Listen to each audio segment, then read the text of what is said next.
jalan kakiku, patah tanganku, rebut senyumku, hitamkan putihnya hatiku, tapi tidak mimpi-mimpiku. Halo teman-teman semua, senang saya bisa berbagi dan sharing pengalaman hidup saya yang nyata di video ini.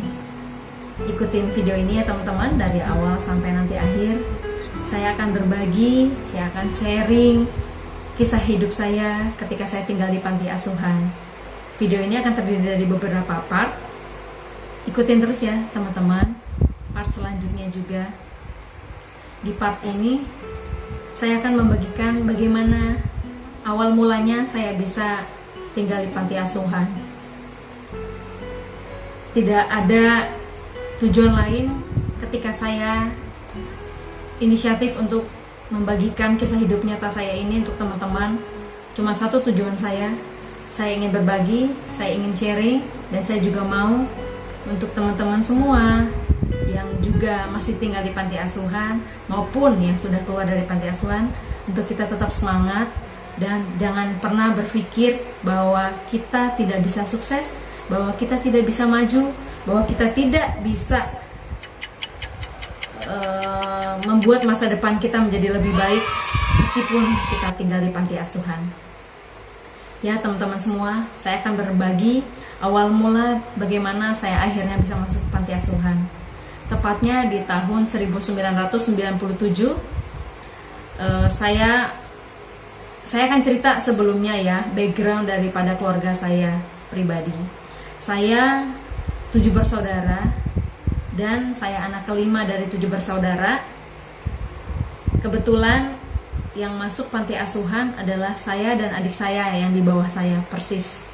Jadi kami berdua masuk panti asuhan Parapatan. Tepatnya tahun 1997, orang tua kami perempuan, ibu saya meninggal dunia. Dan saat itu pekerjaan daripada bapak saya hanya seorang tukang tambal ban. Teman-teman tahu sendiri ya, tambal ban itu penghasilannya berapa satu hari, dan harus menghidupi 7 anak.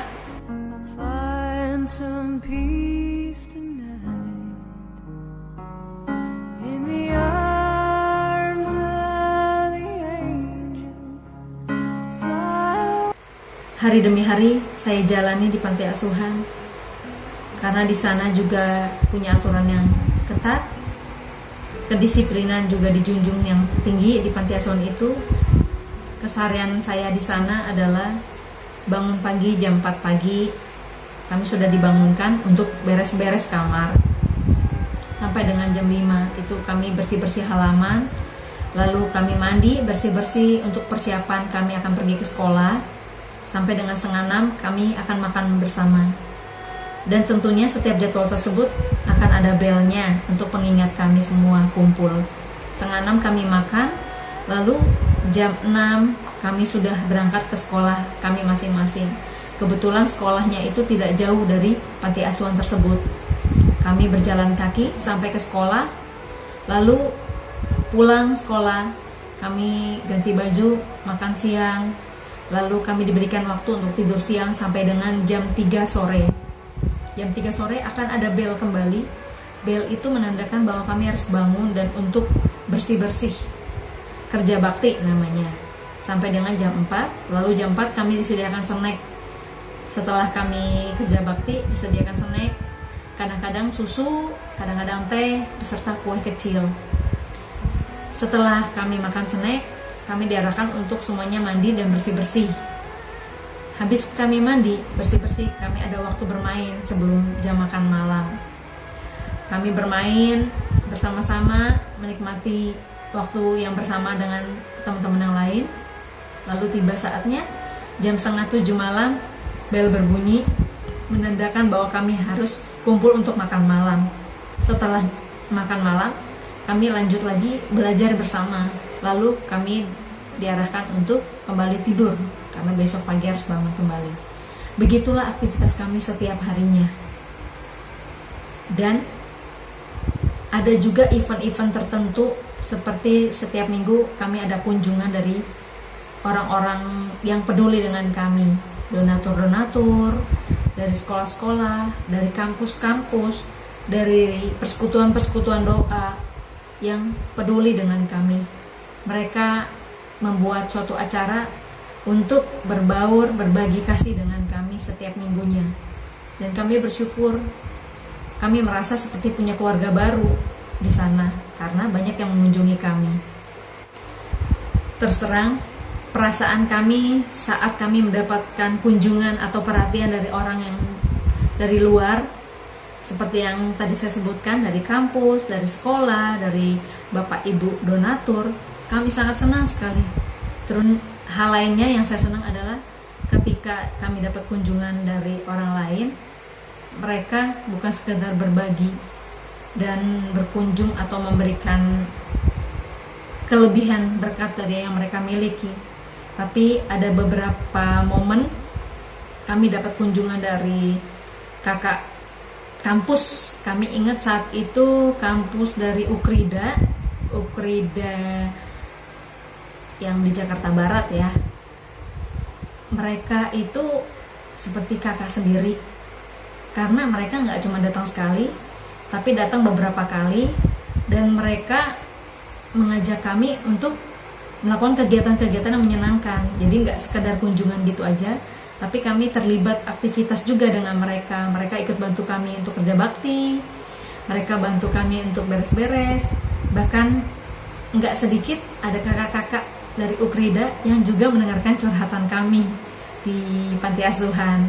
Tentu ya teman-teman, kita mengalami juga banyak hal-hal yang mungkin tidak menyenangkan buat kita saat itu. Mungkin saat itu kita sedih, kenapa sih kita bisa ada di panti asuhan? Kenapa sih orang tua kita yang mungkin masih ada naruh kita di panti asuhan? Apa tujuan mereka? Kenapa mereka tega? Tapi sebetulnya ketika kita melalui itu semua, kita akan merasakan manfaatnya. Kita akan merasakan bahwa kalau sampai tadinya kita nggak dimasukin di panti asuhan, mungkin kita nggak akan bisa seperti saat ini. Kondisi yang jauh lebih baik dari teman-teman kita yang mungkin yang kurang beruntung.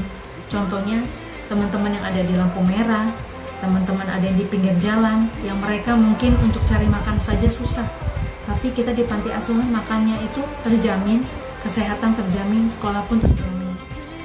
Memang untuk usia saat itu kita berpikirnya tidak itu, tapi kita berpikir kenapa kita dikekang dengan begitu banyaknya aturan ini, aturan itu, dan aturan-aturan lainnya yang membuat kita seperti kita tidak nyaman.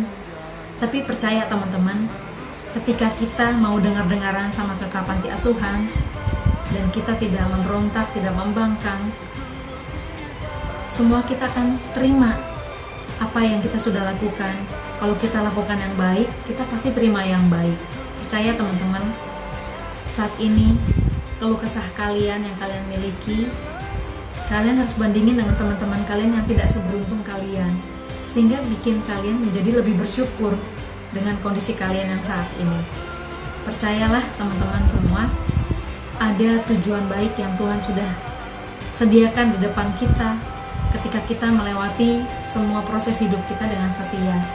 Saya senang ya, di panti asuhan itu kami diajarkan hidup mandiri, hidup teratur, hidup sopan. Tidak terasa, saya bersyukur bahwa ternyata saya sudah tinggal di panti asuhan kurang lebih 10 tahun. Dari tahun 1997 sampai dengan tahun 2008. Tiba saatnya di tahun 2008 saya lulus SMA. Menjelang kelulusan saya selalu termenung. Saya berdoa, saya merenung di kamar saya sendiri. Saya berkata, bagaimana masa depan saya selanjutnya. Saya tidak ingin menyusahkan keluarga saya kembali, karena saya tahu keluarga saya bukan keluarga yang berada, tapi saya tahu keluarga saya keluarga yang tidak berada. Saya nggak mau ketika saya keluar dari panti asuhan, saya menjadi orang yang sia-sia dan menjadi orang yang berguna. Bahkan lebih parahnya, orang yang menyusahkan orang lain, meskipun keluarga saya sendiri. Saya berdoa sama Tuhan, Tuhan, saya rindu, saya mau ketika saya keluar dari panti asuhan, saya bisa kuliah dan kerja sendiri. Saya ingin jadi wanita karir. Satu impian yang saya ingat pada saat itu memang sedikit konyol, tapi memang saat itu yang terlintas di pikiran saya. Tuhan, saya mau kerja di tempat gedung yang tinggi. Gedung tinggi, saya nggak tahu berapa lantai, tapi saat itu saya berdoa, Tuhan, saya mau kerja di tempat gedung yang tinggi. Lalu tiba saatnya saya keluar dari panti asuhan, dan panti asuhan Perapatan adalah panti asuhan terbaik menurut saya, karena mereka tidak begitu saja melepas anak-anak lulusan dari panti asuhan, tapi mereka juga ada beberapa yang dibekali oleh skill dan keterampilan. Contohnya, saya diberikan keterampilan dan kursus komputer di BLK Salesian Don Bosco di Tiga Raksa, Tangerang. Saya bersyukur pada saat itu saya diberikan kesempatan untuk kursus di sana, kursus komputer yang direferensikan oleh Ibu Winnie Setiatmaja. Terima kasih banyak Bu Winnie, karena jasa Ibu juga saya bisa ada sampai saat ini. Lalu saya ikut kursus di BLK Salesian Don Bosco selama kurang lebih 3 bulan. Saya kursus di sana. Lalu tiba saatnya saringan seleksi masuk sebagai outsourcing di bank besar di Indonesia, Bank BCA. Saat itu saya juga bersyukur sekali, saya ketemu orang baik sekali lagi, Bruder Ephraim. Thank you Bruder. Tuhan akan memberkati Bruder Ephraim berlimpah-limpah untuk kebaikan Bruder.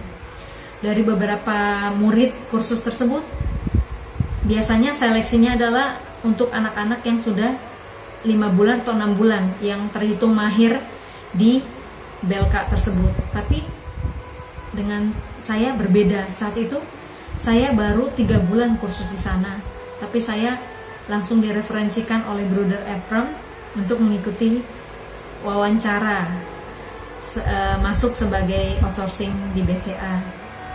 Lalu saat itu 2008 bulan Oktober tepatnya, karena saya baru lulus itu bulan Juni 2008, tapi kursus langsung kursus. Lalu 2008 bulan Oktober, bulan September itu saya dipanggil untuk wawancara oleh BCA oleh Ibu Ria Adriana. Terima kasih Ibu Ria, karena Bu Ria juga saya bisa ada sampai dengan saat ini. Beliau mewawancarai saya, lalu puji Tuhannya hasilnya adalah saya lulus untuk masuk outsourcing BCA. Manusia kuat, itu kita. Jiwa-jiwa kuat, itu kita. Manusia kuat, itu kita. Jiwa-jiwa kuat, itu kita. Kau bisa patahkan kakiku, patah tanganku, rebut senyumku, hitamkan putihnya hatiku, tapi tidak mimpi-mimpiku.